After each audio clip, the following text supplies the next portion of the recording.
Je voudrais, avant toute chose, exprimer ma solidarité d'une part à toutes ces personnes démunies des quartiers sous-intégrés de nos villes et encore plus de Libreville, victimes de coupures intempestives, longues et successives, des fournitures d'eau et d'électricité, et d'autre part, à toutes les familles endeuillées par de telles coupures du fait de nombreux décès enregistrés dans des structures hospitalières, publiques et privées, non équipées, qui sont aujourd'hui devenus pratiquement tous des mouroirs. Je tiens également à exprimer ma profonde compassion et ma solidarité envers les déguerpis de plaine Oretti qui, sans consommation, ont vu en une journée toute leur vie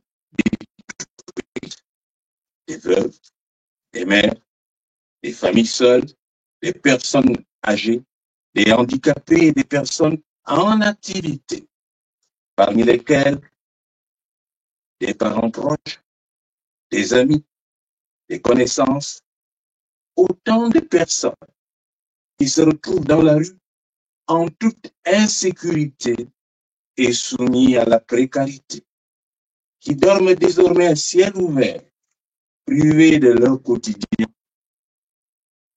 et de leur dignité. Moi qui ai passé mon baccalauréat en 1974, logeant dans un quartier sous-intégré de Libreville, venez voir, ma pensée est tournée vers tous ces jeunes élèves en classe d'examen qui, face à la destruction de la maison de leurs parents, ne savent à quel sort se vouer. Je souhaite que tout ce monde, femmes, hommes, jeunes et moins jeunes, handicapés et autres, comprennent mieux qu'hier le sens de mon combat, apprécient à leur juste valeur les sacrifices que j'ai consentis toute ma vie durant pour rester stable et imperturbable malgré les insultes, les railleries, les complots, les trahisons, les mensonges, les intimidations, les menaces et les tentatives multiples de corruption. C'est pour un Gabon meilleur, le nouveau Gabon, que je poursuis mon combat pour réfuter un Gabon de mensonges, de grossiers, de duperies, d'escroqueries, de roublardises, où règne le culte de la médiocrité. Gabonaises et Gabonais, mesdames et messieurs les journalistes, chers compatriotes, je m'étais engagé lors de ma dernière intervention à ne plus m'exprimer publiquement avant mon investiture officielle. J'en étais là. Cependant, en raison de nombreuses interpellations de compatriotes perdus, désorientés et même désemparés face à une actualité pressante, notamment des problèmes courants inextricables qui concernent la nation d'une part, et au regard de la dégradation permanente et inquiétante de la situation économique et sociale de notre cher pays d'autre part, je viens en ce jour à vous, une fois de plus, pour exposer mon point de vue et éclairer les Gabonais principalement sur 4 sujets préoccupants. La dernière élection présidentielle, l'exfiltration de la famille Bongo, la cession malicieuse et scandaleuse de l'île Bagné à la Guinée équatoriale et la situation économique désastreuse de notre pays à la veille de la prochaine revue du Fonds monétaire international.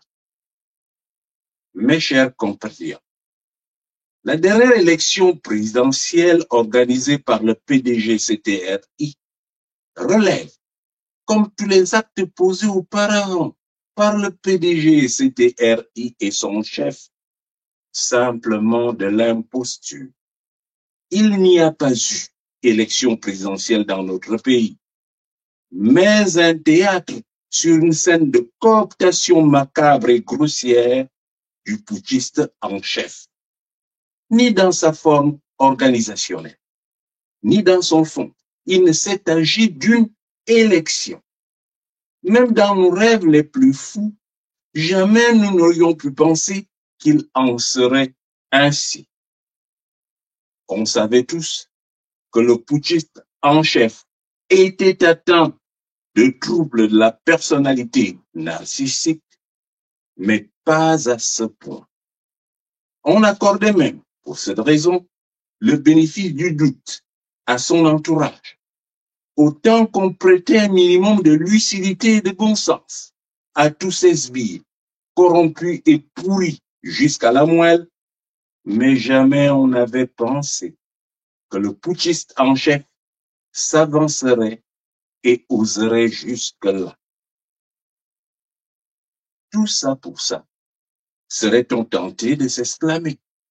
Et surtout, sur la base d'une expression abondamment usitée à l'occasion de la dite élection, qui reflète à la fois la médiocrité, la platitude et la sclérose de ses inventeurs et utilisateurs, le 12, c'est le 12. Aucune personne sensible, lucide et un tant soit peu formée ne pouvait ni penser ni dire cela. Par rapport à la forme, en scrutant les candidats à la dite élection, combien d'entre eux pouvaient, en propre, disposer d'une somme d'1 million de francs CFA en banque ou à la maison? Alors, une question vient à l'esprit. Qui a payé la caution de 30 millions de francs CFA de chacun d'entre eux? Tout ou presque a été fait pour que le putschiste en chef soit le seul candidat. Quant au fond, l'armada de médias français mobilisés à cette fin, on se demande qui a payé la note, a suffi à étaler lors des interviews la médiocrité du putschiste en chef, sans vision, sans programme, sans idée cohérente et dans un français ridicule, je n'en dirai pas plus. Comme si cela ne suffisait pas, un appareil de fraude indescriptible a été mis en place. Les informations fiables et vérifiables dont je dispose révèlent que dans la plupart des bureaux de vote, le président du bureau et sa suite ont voté en place et lieu des ayants droit, à qui on remettait à leur arrivée la carte déjà remplie sur laquelle était apposée la mention « à voter ». La consultation étant supervisée par l'association Haussmann, propriété familiale, et les collaborateurs du putschiste en chef, la consigne était partout la même, obtenir par tous les moyens 100%. Il n'y avait aucun absent ce jour-là. Même les morts ont voté. Le scandale a été à un niveau tel qu'à OIM, l'épicentre de la fraude, on a donné lors de la lecture officielle des résultats un nombre de votants plus important que le nombre d'inscrits. Le ridicule ne tue pas. La conclusion qu'on en tire est que le vote du 12 n'en est pas un. Il ne peut d'aucune manière constituer un argument de légalité et encore moins de légitimité. Le putschiste en chef est un président de fait dans un environnement de mensonges, de malversation, de roublardise et d'imposture. Les résultats qui en découlent, de même que l'incongruité et la grossièreté de son investiture, ne peuvent en aucun cas le rendre légitime. S'agissant à présent de l'explication des Bongo, Sylvia, Nourdine et Ali, elle n'est que la traduction de ce que j'ai affirmé au lendemain de la prise du pouvoir par les militaires. En fait, les extrémistes du Haut-Ogooué, Téké et autres, au nombre de 5, ont préparé un coup de force, mais se sont résolus, au regard de la situation, à une révolution de palais. Ceci explique cela. Aucun commentaire à faire à ce sujet, car le reste n'est qu'un habillage grossier. Pour ce qui est de l'île Mbani, il s'agit simplement d'une cession volontaire et rien d'autre.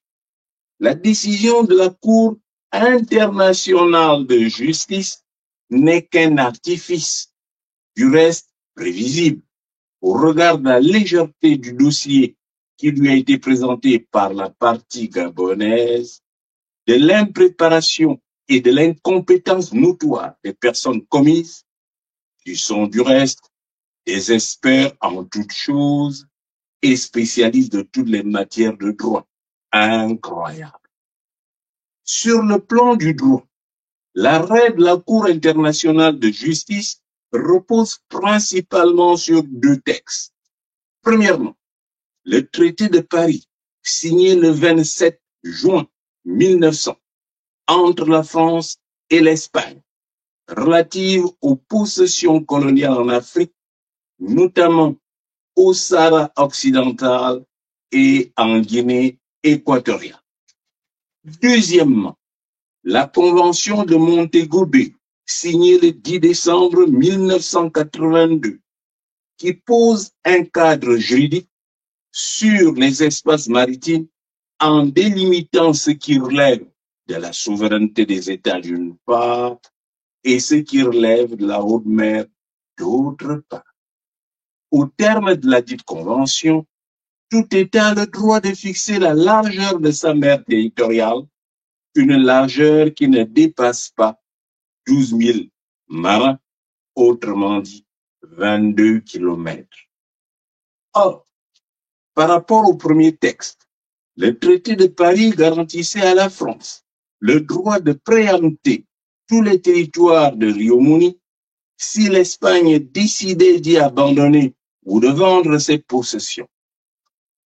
De plus, le second texte, la Convention de Montego Bay, est confronté à des interprétations divergentes au point de devenir aujourd'hui une source de conflit.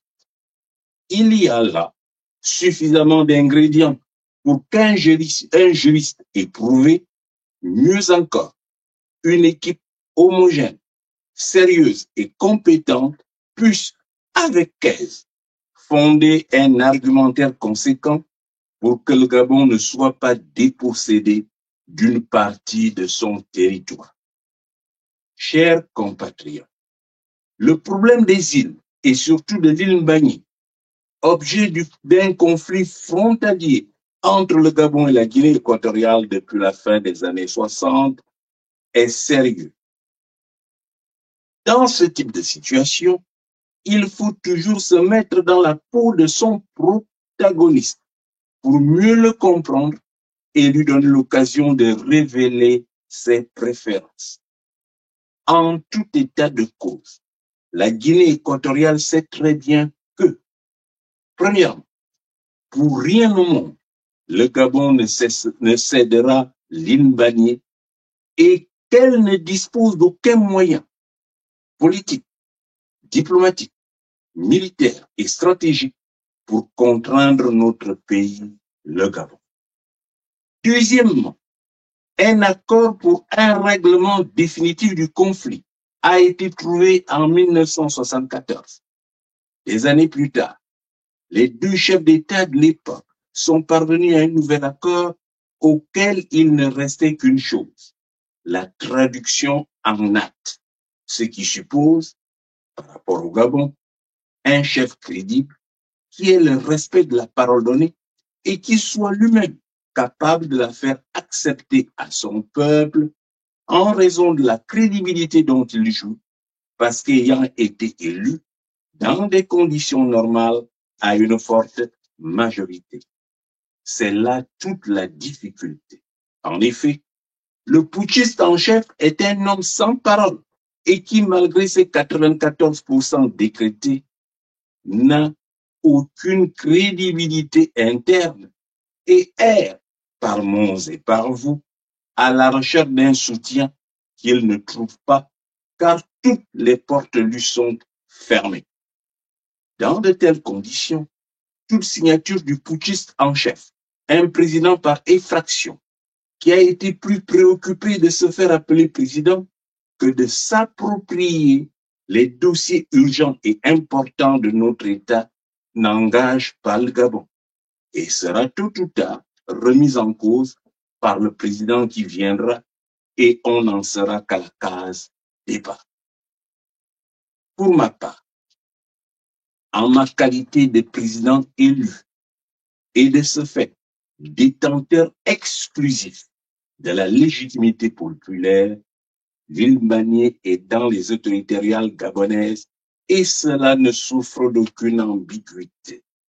La distance entre l'Ilmanie et la côte gabonaise est de 5,4 000 marins, soit 10 km, alors que la distance entre l'Ilmanie et la Guinée équatoriale est de 24 km.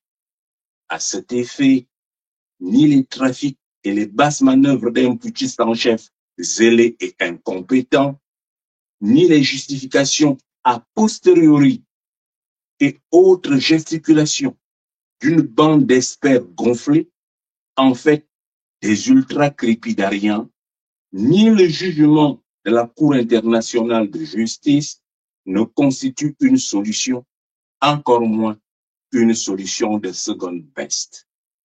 Le jugement de la Cour n'est tout au mieux qu'un équilibre sous-optimal, car la solution à ce conflit frontalier qu'on a voulu délibérément transformer en litige existe et c'est l'équilibre optimal. Elle procède d'un accord entre deux présidents, Feu Omar Bongo Ondimba et Obiangema Baza, et le président Obiangema le sait très bien. Il faut simplement revenir à l'arrangement à l'amiable négocié par les deux chefs d'État lors d'une réunion de l'Union africaine en Afrique australe, d'où ils sont revenus par le même vol, côte à côte, dans le même avion.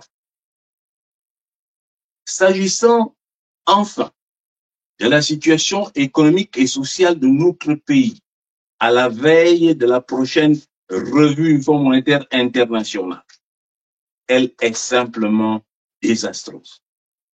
Tout ce que j'ai relevé à l'entame de la présente intervention en est la parfaite illustration. Dans un tel contexte, la nomination de M. Henri-Claude Oyima au ministère des Finances est une provocation.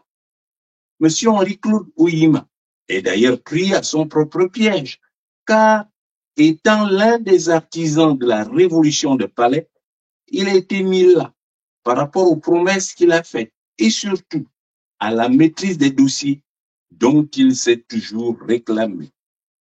Malheureusement, l'interview à TV5 Monde a fini par édifier le peuple gabonais.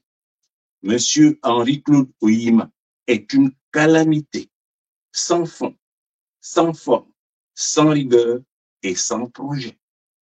Son seul mérite, être le gardien, le gestionnaire désigné des biens des Bongo, notamment la part tirée du pétrole, 17%, Delta Synergie et bien d'autres actifs, car Omar Bongo Ondimba lui-même, de son vivant, a souhaité en diversifier les opérateurs pour, entre autres, contourner l'omnipotence de M. Jean-Pierre Lumumba Lepandou.